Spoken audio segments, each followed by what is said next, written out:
¿Qué tal? Hoy nos vamos de viaje en el tiempo para conocer los orígenes de una civilización que, de verdad, redefinió el mapa del mundo. Vamos a explorar juntos el nacimiento, la increíble expansión y el legado, a veces oculto, del Imperio musulmán. Un legado que, como vamos a ver, sigue muy pero muy presente hoy en día. A ver, para arrancar, les lanzo una pregunta. A primera vista, el álgebra y el ajedrez parecen cosas totalmente distintas, ¿no? Una es matemática pura, la otra es pura estrategia. Pero, ¿y si les digo que comparten un origen sorprendente? ¿Un origen que nos va a llevar por un viaje fascinante a través de la historia? Y aquí está la conexión, donde todo cobra sentido. Tanto el álgebra como el ajedrez, junto con muchísimas otras cosas que hoy usamos sin pensar, tienen sus raíces en el imperio musulmán. Un imperio que fue mucho más que un territorio. Fue un puente, un canal gigantesco para el conocimiento y la cultura. Ahora sí, vamos a sumergirnos en su historia. Bueno, toda gran historia tiene un punto de partida, y la nuestra arranca aquí, con un evento clave, la Hégira.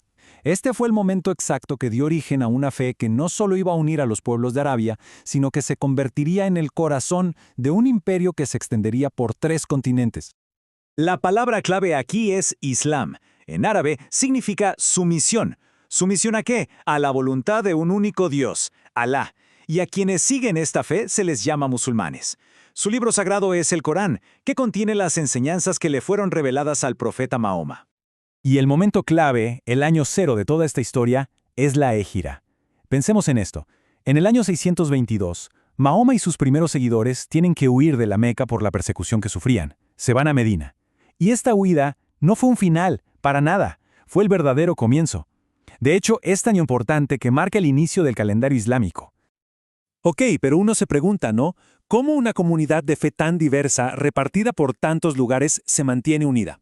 Bueno, la respuesta está en 5 prácticas fundamentales. Se conocen como los pilares de la fe y son, digamos, la columna vertebral en la vida de cualquier musulmán. Miren, estos son los 5 pilares. Todo empieza con la profesión de fe, que es la idea central. Hay un solo Dios. Luego, la oración, que es un momento de conexión que se repite 5 veces al día. La limosna, o sea, la caridad. El ayuno, durante el mes sagrado del Ramadán. Y finalmente la peregrinación a la Meca. Un viaje que se espera que todo musulmán haga, si puede, al menos una vez. Juntos, estos actos le dan estructura a la vida islámica. Y bueno, con una fe tan sólida como cimiento, el mundo estaba a punto de presenciar una de las expansiones más rápidas y espectaculares de la historia. Vamos a ver cómo esta comunidad que nació en el desierto construyó un imperio que se extendió desde Arabia hasta casi todos los rincones del mundo conocido. Es que es difícil de imaginar, pero en poco más de 100 años, la expansión fue brutal. Miren el mapa. Desde su cuna, allá en la península arábiga, el Islam avanzó por todo el Medio Oriente, conquistó todo el norte de África, cruzó a la península ibérica y llegó hasta las fronteras de la India. Una escala verdaderamente monumental. La pregunta del millón, claro, es ¿cómo? ¿Cómo fue posible algo así? ¿Qué había detrás de este crecimiento tan explosivo?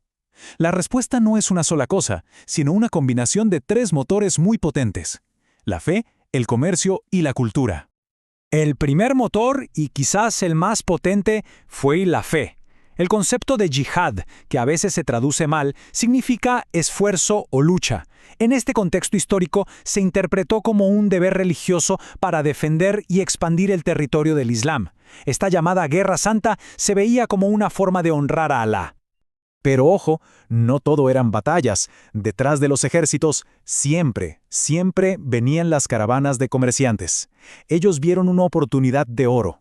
Nuevas rutas, nuevos mercados. De repente, podían conectar los productos de Persia, la India y hasta China con el Mediterráneo. O sea, conquista y comercio iban de la mano. Y el tercer motor, que es clave para entender el legado, fue el cultural. Los soldados y misioneros no solo llevaban armas, llevaban una lengua nueva, el árabe, las enseñanzas del Islam y toda una nueva forma de ver el mundo, que poco a poco se fue mezclando con las culturas de los pueblos conquistados. Y con todo esto llegamos a lo que para mí es la parte más increíble de esta historia, su legado. Porque este imperio no solo gobernó, también innovó, preservó conocimiento antiguo y lo transmitió.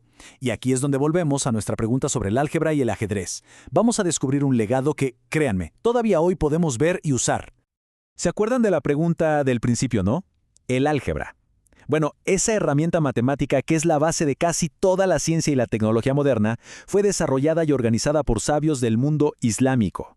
De hecho, hasta la palabra viene del árabe, álgebra. Y aquí vemos uno de sus papeles más fascinantes, el de ser un puente, un gigantesco puente de conocimiento. Por ejemplo, ellos no inventaron la brújula, pero fueron el puente que la trajo desde China hasta Europa. Lo mismo pasó con el astrolabio. Imagínense, sin estos dos instrumentos, la era de los descubrimientos que vino después simplemente no hubiera sido posible. Y en la ciencia, prácticamente sentaron las bases de lo que hoy llamamos química.